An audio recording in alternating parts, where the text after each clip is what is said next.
Hello! Bienvenue sur encore une page! Aujourd'hui, je réponds au End of the Year Book Tag. C'est la première fois que je refais une vidéo. On est rendu là, quand ta chaîne a plus qu'un an, je pense que tu peux refaire des concepts, là, comme que ça devienne des traditions. C'est ça, l'an dernier, j'avais répondu au End of the Year Book Tag et j'ai repris exactement les mêmes questions pour cette année. Moi, ce tag-là, j'aime le faire parce que c'est comme une espèce de prédiction pour les dernières semaines de l'année. Qu'est-ce que tu aimerais lire? Comment tu aimerais que ça se termine?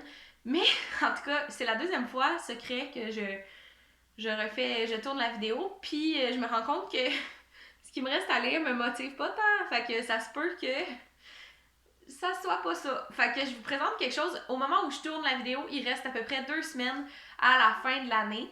Mais quand vous allez le voir, il va rester quelques jours. Fait que peut-être que vous aurez vu sur Instagram si j'ai été active. Qu'est-ce que j'ai lu. Mais en tout cas, c'est ça. Pour l'instant, voici mes prédictions pour les 2 dernières semaines de 2020. Qu'est-ce que j'aimerais lire et selon les différentes catégories du tag. Donc, sans plus attendre, on va commencer. Question numéro 1. Est-ce que j'ai un livre commencé en 2020 que j'aimerais vraiment avoir terminé pour 2021? Et là, c'est ça. J'ai préparé mes questions il y a peut-être 1 semaine ou 2. Puis ma façon de voir les choses a un peu évolué depuis. Mais bon, le livre que j'ai commencé, que j'ai mis de côté ce mois-ci, puis que j'aimerais reprendre vers la fin du mois, c'est La mémoire de Babel, le 3e tome de La passe miroir de Christelle Dabost. Je l'ai commencé en début décembre, puis c'était vraiment trop lent pour moi comme lecture. J'avais vraiment, comme en ce moment, ma tête, ce qu'elle a besoin, c'est de s'évader, ou si je lis quelque chose, il faut que toute mon attention soit prise, par exemple, par des images, des répliques, des textes courts. S'il y a juste des lettres comme ça, là, oh my god, ma tête elle part dans tous les sens. Puis c'est vraiment un livre que j'ai envie de déguster. Fait que j'aimerais ça le lire plus tard dans l'année. Peut-être, j'aimerais vraiment ça me faire un genre de blitz de lecture vers la fin de l'année pour essayer de le terminer. Est-ce que je vais réussir? Je le sais pas. Est-ce que c'est la fin du monde si je le termine en 2021? Pas pantoute. Mais pour répondre à la question, j'aimerais ça que ça soit fait avant 2021. Est-ce que j'ai un livre d'automne pour m'aider à transitionner? Cette question-là, l'année passée aussi, je la trouvais bizarre. Parce que je pense pas que c'est un concept vraiment populaire, là, les livres de transition. Puis là, je suis pas sûre de comprendre si c'est un livre pour transitionner entre l'automne et l'hiver ou entre 2020 et 2021. Mais là, moi, je l'apprends comme entre 2020 et 2021, un peu comme la dernière lecture que tu voudrais faire cette année. Moi, c'est Ténèbres de Paul Cahuzac. Il y a bien du monde qui ont trippé sur ce livre-là. Il y a aussi des gens qui l'ont pas aimé. Je pense que c'est une lecture quand même sérieuse. Puis, ça serait le fun de voir, de commencer l'année dans quelque chose de concret, de se dire, OK, le travail n'est pas terminé, il y a encore des choses à faire et tout. Fait que je le vois un peu comme ma dernière lecture que je veux faire en 2021. Est-ce que ça va être possible? Je ne sais vraiment pas, parce que La mémoire de Babel, plus ça, entre le 25 et le 31, je trouve que c'est un petit peu intense comme exigence. On verra, là, il arrivera ce qui arrivera. C'est les rendez-vous du premier roman que j'ai commencé cet automne, puis ça se termine en février. Fait que, tu sais, je trouve que ça fait quand même un rappel avec l'automne. Vaguement, là, mais pour moi, oui. Fait que je pense que c'est un bon livre pour cette catégorie. Est-ce qu'en 2021, il y a une parution qui m'emballe? Oui. Moi, je regarde zéro ce qui s'en vient. J'ai aucun service de presse, fait que je reçois pas des nouvelles du genre ce livre s'en vient, nanana, avez-vous hâte? Zéro au courant.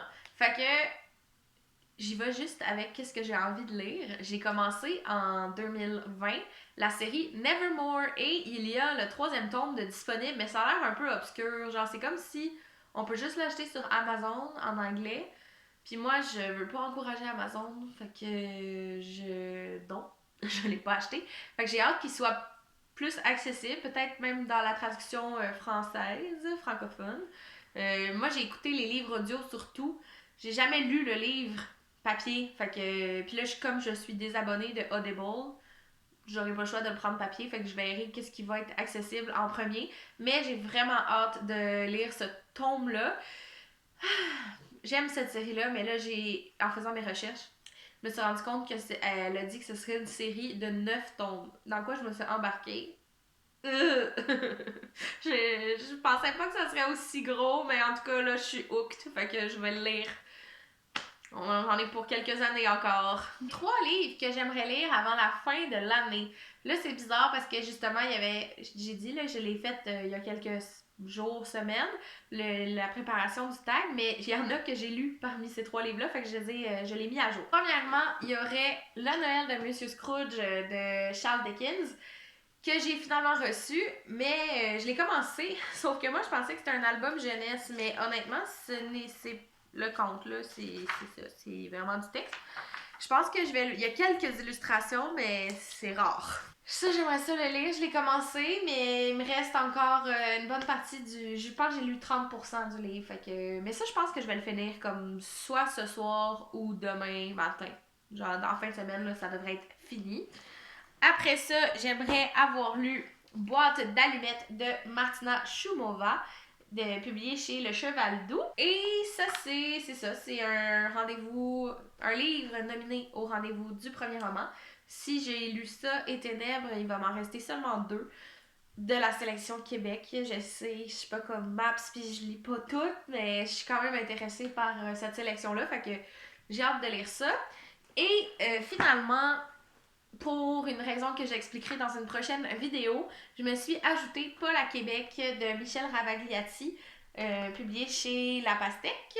Oui, c'est recouvert. Ouais, La Pastèque. C'est un petit projet que je vais parler probablement dans mes résolutions littéraires. Je le sais que c'est pas le premier tome de la série, là. J'avais mis le premier tome dans Québec en novembre, puis je l'ai pas lu.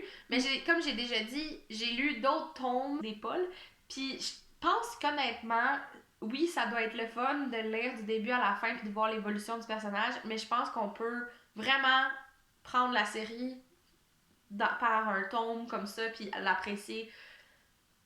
T'sais, je pense qu'on peut apprécier l'histoire même si on n'a pas suivi toute l'histoire, toute la série des Pauls. Fait que bref, je pense que je vais arriver à avoir un bon moment. La seule chose, c'est que c'est quand même volumineux comme BD. Il y a un livre dans ma pile à lire qui pourrait encore me surprendre et qui aurait le potentiel d'être un coup de cœur. Ben là, je vais nommer un livre que j'ai pas en ce moment, mais que je vais aller chercher juste après avoir tourné la vidéo parce qu'il est arrivé à la bibliothèque. C'est The Polar Express de... je me rappelle pas qui.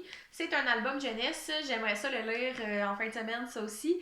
Je me rappelle pas vraiment de l'histoire. Je me rappelle du visuel, surtout du film. Fait que j'ai hâte de voir l'album, tu sais, de replonger dans cette histoire-là. Mais je crois que ça aurait le potentiel d'être un coup de cœur comme histoire. Est-ce que j'ai commencé à faire des plans de lecture pour 2021? Ben, c'est sûr que oui. Là, je pense que ça fait partie du plaisir d'avoir une chaîne ou une page Instagram qui parle de livres, c'est de s'organiser, c'est comme de voir qu'est-ce qu'on va pouvoir dire ou faire dans les prochains... Moi, j'aime ça, l'organisation, puis j'aime ça que ça fasse partie du projet. Fait que oui, j'ai des plans lecture, mais je dirais que mon mot d'ordre pour 2021, c'est... Ben, j'ai-tu un mot d'ordre? Ben, en fait, mon feeling, là, ce serait de m'écouter puis d'arrêter de me mettre de la pression. Genre, c'est censé être agréable. J'ai commencé ça parce que j'aimais lire, puis j'aimais en parler à des gens. Puis il y avait aussi des proches qui me demandaient des avis, fait que je me suis dit ça serait plus rapide de juste le faire comme ça. Mais si je me mets à stresser avec des deadlines, puis il faut que je lise ça, il faut, là, j'ai plus de plaisir. Tu sais, ça devient désagréable. Puis c'est ça. Moi, en fait, là, pour répondre à la question, oui, j'ai des plans, mais j'ai plutôt comme une attitude que j'aimerais avoir en 2021 qui serait plus dans la bienveillance envers moi-même. Tu sais, tu fais des choses que t'aimes, mais fais-le avec du lousse, là. Tu sais. Fait que voilà. Je sais pas si ça vous fait du bien à quelqu'un de l'entendre, mais on a le droit d'être doux envers nous-mêmes, puis même envers nos passions, puis même envers nos chaînes. Je pense qu'il y a personne entre nous qui gagne sa vie avec sa chaîne. Fait qu'on peut slacker le stress, là. Il n'y a pas de stress à avoir. Genre, ça va bien aller. Arc-en-ciel. OK? Voilà, c'est ce qui conclut ce tag. J'espère que vous l'avez apprécié. N'hésitez pas à liker et à commenter. Sur ce, je vous souhaite du succès dans vos projets et dans votre vie et on se revoit très bientôt. Bye!